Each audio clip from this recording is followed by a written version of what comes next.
么多年，你甚至不愿叫我一声父亲。哼，是吧？说吧，我们是专业的，只要你还演，不论什么要求我都会答应，除非经费不够。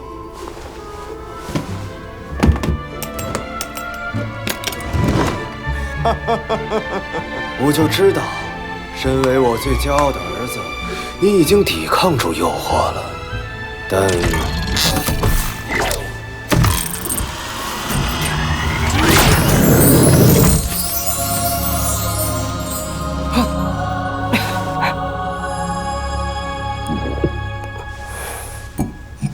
我演，这一季，我想当法师。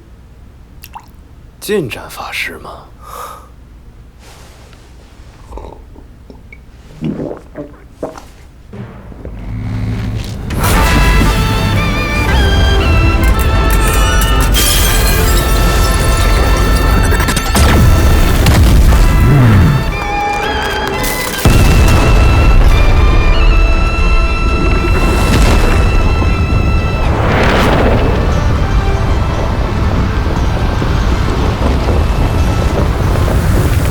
现在，懂。没有人比我更懂贤王。